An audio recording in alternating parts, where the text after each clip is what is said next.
Welcome back to the deep dive. So if you're anything like me, you've probably spent, I don't know, countless hours at the driving range trying to perfect that swing, Oh, yeah. only to then watch your scores just inexplicably balloon the second you step onto the actual course. Right. If that's you, then this deep dive is for you. We are tearing apart that strategy gap between having good technique and actually posting lower scores. It's the great disconnect in golf, isn't it? I mean, so many amateurs focus like 95% of their effort on swing mechanics. Hmm. But the moment they get to the ball, they just abandon all logic and, they just hope for a good result. Hope is not a strategy. It is a terrible strategy. It's totally unsustainable because the strategic foundation, that whole, intellectual framework for getting around the course, it's just missing. Okay, so our mission today is, well, it's ambitious.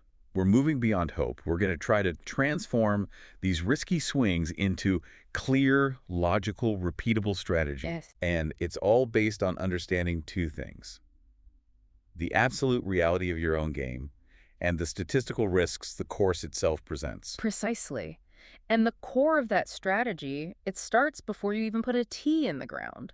It's about making a cold, precise decision before every single shot. Okay. Where should the ball ideally land to set up the next best move, and what are the real quantifiable risks of getting it there? Good players are playing like reverse chess. They are always thinking 2 shots ahead. So they're not just chasing the flag. Not at all. They're prioritizing the optimal landing area. Okay, let's unpack this with the essential mindset for the amateur player, because I know this temptation. It's universal. It's the siren song of the hero shot. Oh, the hero shot. Yeah, I'm stuck behind a giant oak tree. I'm in the thick rough, and I think, this is it. This is my moment. I'm going to thread the needle. Right, I'm going to hit the low stinger and save par. Exactly. And that temptation is the ultimate amateur trap. It's what absolutely destroys scorecards. If we look at the core finding for recreational golfers, your primary goal, it's not to make birdies. Can't be. Your number one goal must be to prevent double bogeys. Prevent double bogeys. It's so simple, but it's so often ignored as like a pillar of golf. If I avoid those 7s or 8s, I'm fine, but one of those just ruins the entire round. It does. It completely does. A solid score is built almost entirely on avoiding the catastrophic holes. So strategically, this means play conservatively when you're in trouble. Right. If you're in the deep rough, you're behind a tree, you've got a tricky lie, the priority is simple. Get back in play. Get the ball back into play safely, forget the miracle shot, embrace the chip out. I remember a round, I was under a tree, tried to hit this 5-iron hero shot. Of course, I hit the branch, the ball dropped straight down. Of course. And I'm right back where I started, but with 2 extra strokes. Should have just chipped it sideways. That's the lesson. Even the pros internalize that. They know a smart layup is often the move that protects the score. If you can just get it in your head that a bogey is always better than a double, Always. you will dramatically reduce those disastrous holes. And you start scoring lower without changing a single thing about your swing. Strategy gives you control. That brings us perfectly to self-awareness, radical self-awareness. Because if we're going to calculate risk, we have to know our own limitations. Let's talk about shot dispersion. Dispersion. It's the statistical reality for every single golfer. It doesn't matter how good you are, every shot has a pattern, even one that feels pure. And for an amateur, that pattern is big. For an average amateur with a driver, that dispersion pattern can be 60 to 70 meters wide. 60 to 70 meters. From the left edge of your miss to the right edge of your miss. Yeah. That is massive. Most fairways aren't even half that wide. So planning for that perfect center shot it's literally planning for a 1 in 20 outcome. Exactly. So the strategic key is this.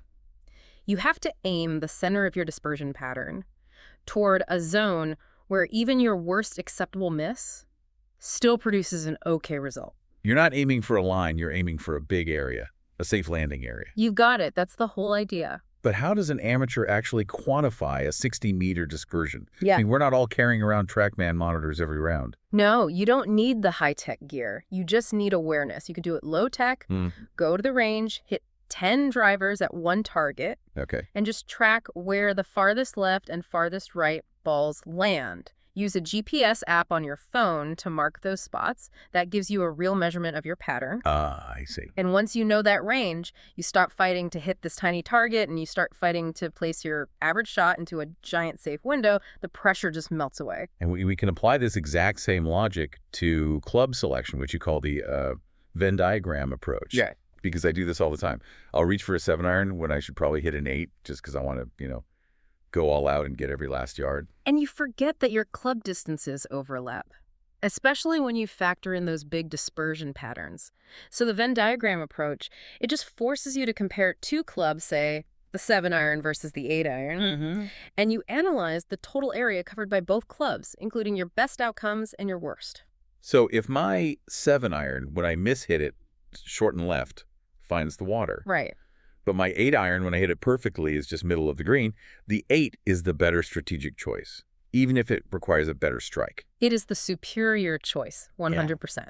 Because you're picking the club whose full dispersion has the best chance of hitting the target area and whose worst miss avoids a catastrophe. You're planning for intelligent averages, not for perfection. That's invaluable, especially with tricky pins tucked behind a bunker or something. Absolutely. You always choose the club that takes the big danger out of play for your average strike. Okay, so moving from that self-awareness to precision. Let's talk about alignment, because if I've done all this mental work on dispersion and club choice, but I'm subconsciously aiming 15 yards right.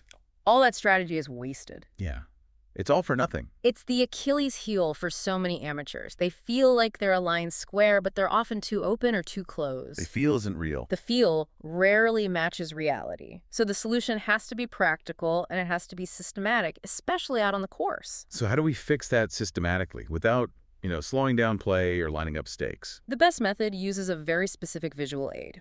You pick a small neutral object, a blade of grass, a little leaf, a divot mark, just a few inches in front of your ball. An intermediate target. Exactly. It's your close target line. And you systematically align your club face, then your body, to that close target. It makes the alignment consistent every single time. It brings that target from 150 yards away right down to your feet. And this requires a critical shift in focus for anyone who plays a draw or a fade. Yeah. It really does. Crucially, the target you set is the intended landing point of the ball. Not the starting line. Not the starting point of your ball flight. If you play a consistent fade, you still align your body and club toward the spot where the ball should land. Your swing path and club face create the curve relative to that point.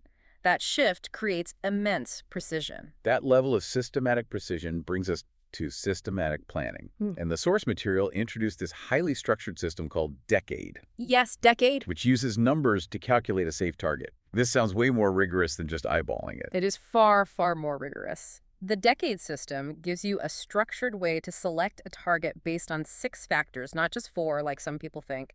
It's distance, expectation execution, course management, aim, discipline, and evaluate. Okay, let's break down the practical application of those 6. That sounds like a lot to calculate when you're standing over the ball. Let's focus on the E and the C, because that's what most amateurs ignore. E is expectation execution. This means knowing your capability right now. In this moment? In this moment. If you're nervous, tired, haven't warmed up, the system demands you adjust your acceptable miss area. You expect a worse execution, you choose a safer target. And C? C is course management. This is where you always identify the statistical danger water out of bounds and calculate the distance you need to stay away from it. So how does the system turn all these factors, wind, tiredness, bunkers, into a concrete number like aim 13 yards right of the pin? It uses your handicap or your known dispersion as the baseline. It's basically an algorithm that determines the necessary safe distance from the danger. For instance, you're a 10 handicap, you've got a pin tucked tight behind water on the left. Yeah. The system calculates that given your natural dispersion, you need to aim a minimum of 13 yards to the right of that pin. That ensures even your typical worst miss lands safely on the green. Okay, but this is where I have to challenge the practicality. I'm standing 150 yards away. How do I actually measure 13 yards right? Is that just replacing one guess with a more intimidating number? That's a great point, and the system accounts for that. The specific number is for the planning stage. The execution relies on visual calibration. How so? You use known metrics. For example, a flag stick is typically 7 feet high. The width of the flag itself is a pretty consistent unit. By practicing your visual estimation of these references, you train your eye to recognize what 13 yards away from the edge of the green looks like. So the system gives you the objective target and you practice the skill of seeing it. Exactly. It removes the subjective guessing about where to aim and gives you a logical target. So the key isn't hitting the number precisely, but making sure your aim point is logically calculated based on risk, not emotionally chosen based on where the flag is. You've got it. It removes emotion and instills discipline, which leads us to the other letters. D for discipline, sticking to the plan, and the final E, evaluate reviewing the shot afterwards to see what failed, the plan or the execution. It's a closed loop system. Let's pivot to the final phase. Green reading. I mean, putting often feels like the last refuge of just pure intuition. But strategy can help here too. Oh, it helps enormously, especially since so many players struggle to read complex slopes. The best way to train that intuition is with what's called the water rule. The water rule, tell us about it. It just forces you to visualize the topography. Imagine pouring a bucket of water on the green right where your ball is. Okay. Where would that water naturally flow? That visualization immediately improves your read on the major breaks and slopes. It helps you find the high side versus the low side without overthinking all the little undulations. That immediately translates a 3D slope into a 2D decision, Yeah. which weighs down. Mhm. Okay. Now, you also raised a critical nuance about pace versus break.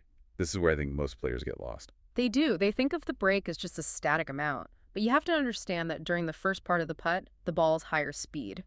It significantly reduces the slope's influence. It holds the line. It holds the line. Gravity and the green's break only really take over as the ball slows down near the hole. So if you hit the ball too softly, you're just giving the slope maximum control over the entire putt. Exactly. A firmer pace holds the line longer, and it only allows the break to really take effect at the end. Understanding this relationship is it's vital. It improves your line selection and your pace control. Right. You have to decide, do I hit it firm to take the break out or play for the full curve? And strategic putting usually dictates a pace that would travel about 18 inches past the hole if you missed. That maintains enough speed to minimize the break. Wow. This has been a complete journey. Yeah. From the philosophical goal of avoiding blow-up holes to the statistical reality of dispersion, all the way down to the micro level of aiming a specific calculated number of yards from danger. Course strategy is the critical bridge. It links your technical work to intelligent decisions. And those who learn to assess risks, apply their dispersion patterns, and make smart, logical choices, they will score better, often immediately. And without having to change their swing. Without touching their swing mechanics. The insight and the logic are the real upgrades. That's the core identity of strategy. It's logical, repeatable thinking. It's a player who understands their own stats, who considers their dispersion, and who is willing to choose the smarter, safer shot over the one that just feeds the ego. And as a final provocative thought for you, the listener, when you internalize course strategy, when you stop seeing the course as a challenge to conquer and start seeing it as a puzzle to solve, you don't just get lower scores. You walk the course with a greater sense of calm and control. So challenge yourself on your very next round. Pick just one of these principles. Don't worry about perfecting your swing, just focus on the decision. Maybe it's strictly avoiding the double bogey, or using that Venn diagram approach on a par 3, or even just using that close target visual aid for every alignment. Just one thing. Just one thing. Focus on that single point of logic and just observe how much calm and consistency it adds to your game. We've taken the deep dive. Now go execute the smarter shot. Thanks for joining us.